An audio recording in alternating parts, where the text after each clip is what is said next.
Uttarakhand high court ने राज्य में प्रधानाचार्य विभागीय समिति भर्ती में अब 50 वर्ष से ऊपर वाले आयु को भी आवेदन का मौका दिया है। उत्तराखंड हाईकोर्ट ने राज्य के इंटर कॉलेजों में प्रधानाचार्य के पदों के लिए लोक सेवा आयोग द्वारा जारी विज्ञप्ति को चुनौती देने वाली याचिका पर सुनवाई की। मामले की सुनवाई करते हुए वरिष्ठ न्यायमूर्ति मनोज कुमार तिवारी और न्यायमूर्ति पंकज पुरोहित की खंडपीठ ने याचिकाकर्ताओं को, जिनकी उम्र 50 साल से अधिक हो गई है, उन्हें परीक्षा में शामिल करने के आदेश उत्तराखंड लोक सेवा आयोग को दे दिए हैं और साथ ही कोर्ट ने लोक सेवा आयोग और सरकार से 6 सप्ताह में जवाब पेश करने की भी बात कही है।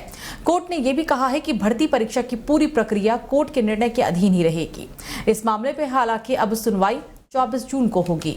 तो उत्तराखंड में चुनाव से पहले कांग्रेस को लगातार एक के बाद एक बड़े झटके लगते दिख रहे हैं। उत्तराखंड में अब कांग्रेस के स्टार प्रचारक और पूर्व कैबिनेट मंत्री दिनेश अग्रवाल ने कांग्रेस का हाथ छोड़ दिया है।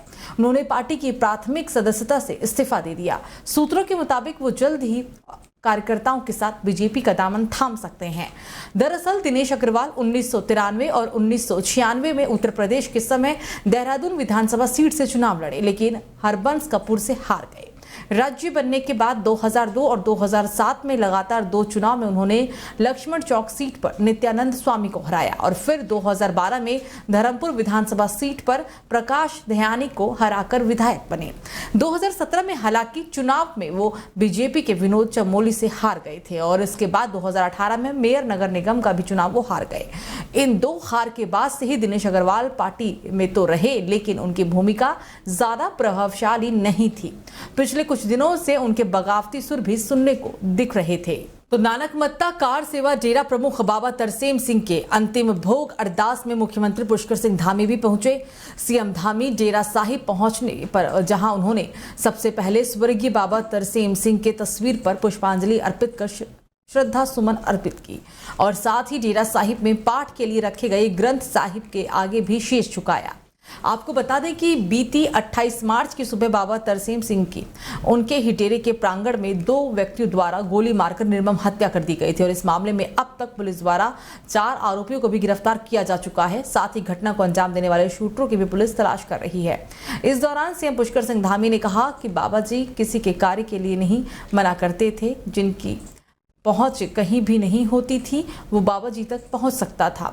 उनका इस तरह से जाना क्षेत्र के लोगों के लिए बहुत बड़ी क्षति है। हमारा प्रयास रहेगा कि हम उनके कार्यों को आगे बढ़ाने की कोशिश करेंगे।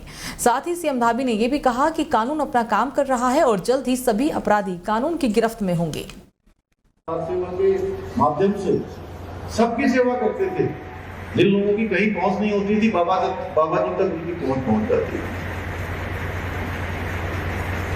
जिन लोगों ने भी ऐसा अपराध किया है, देखिए अपराधी कोई कितना भी बड़ा क्यों ना हो, अपराधी कहीं से क्यों ना मोटिवेटेड हो, अपराधी अपराधी होता है और अपराधी के साथ कानून अपना काम करता है और कानून अपना काम करेगा। और प्रधानमंत्री जी रुद्रपुर आए थे तो उन्होंने भी बहुत अपनी श्रद्धांजलि और अपना दुख प्रकट किया। तो हर एक आदमी दुखी था क्योंकि बाबा जी ने इतने सारे काम, इतना सारे लोगों के लिए कितने काम करते थे।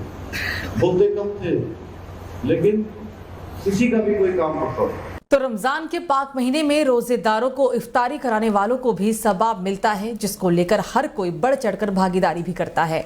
और इसी कड़ी में नगर पंचायत के पूर्व चेयरमैन राम बाबू मिश्रा और कांग्रेसी नेता कमलेश यादव ने रोजा इफ्तारी का आयोजन किया, जिसमें सैकड़ों रोजेदार इफ्तारी में शामिल हुए। मुल्क में अमन और चैन की दुआ भी की।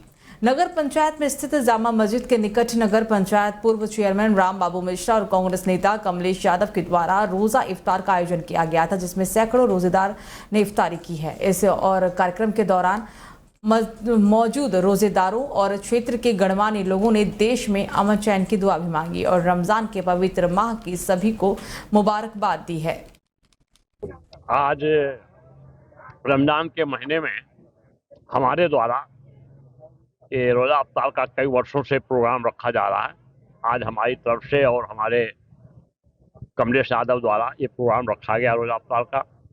मुस्लिम भाई लोगों जो हमारे यहाँ आए, हमने सबका स्वागत किया है और हम सबको ईद की अभी से शुभकामनाएं बधाई देता हूँ। सबका त्योहार सही से बढ़िया से बीते, सब लोग अपने आपस सद्भाव भावना से मनाएं। देखिए, आज पूर्व चेयरमैन आदरणीय राम बाबू मिश्रा जी के द्वारा यहाँ पर रोजा अवतार रखा गया था। हमें भी बुलाया था। मैं बधाई देना चाहती हूँ क्योंकि ये महीना एक ऐसा महीना होता है, इसमें हमारे अल्पसंख्यक भाई लोग पूरे दिन व्रत रखते हैं और अभी यहाँ पर रोजा अवतार करके सब लोगों ने अपना व्रत तोड़ रखा है और मैं इसकी शुभकामनाएं देती हूँ और उनकी उज्जवल भविष्य की कामना। तो उत्तराखंड में बीते कुछ दिनों से कई जगहों पर लगातार बारिश देखने को मिल रही है। राज्य में अब बारिश के आसार भी नजर नहीं आ रहे हैं। मौसम विभाग की माने तो आज मौसम शुष्क बना रहेगा, जिससे तापमान में काफी इजाफा भी होगा। ऐसे में लोगों को गर्मी का सामना करना पड़ सकता है। आपको बता दें कि उत्तराखंड मौसम विज्ञान केंद्र के मुताबिक आज मौसम शुष्क रहेगा, जिससे मैदानी इलाकों में तपिश बढ़ेगी और लोगों को गर्मी का सामना भी करना पड़ेगा। पहाड़ों में भी अब धीरे धीरे गर्मी पड़नी शुरू हो गई है। इस दौरान देश के तमाम हिस्सों में तापमान के साथ ही गर्म हवाओं की अवधि भी बढ़ने की संभावना है। लिहाजा इस बार भीषण गर्मी का सामना लोगों को करना पड़ सकता है। तो वहीं आज देहरादून में मौसम और तापमान की बात की जाए तो आसमान साफ रहने से लेकर आंशिक रूप से बादल भी छाए रहेंगे, जबकि तापमान न्यूनतम 34 डिग्री सेल्सियस और अधिकतम 16 डिग्री सेल्सियस के आसपास रहने की संभावना जताई गई है। उत्तराखंड के हिमालयी क्षेत्रों में भी बर्फ जमी हुई है। फूलों की घाटी की बात की जाए तो इस समय 3 फीट से ज्यादा बर्फ जमी हुई है, जिसके चलते निरीक्षण पर गई वन विभाग की टीम को वापस भी लौटना पड़ा है।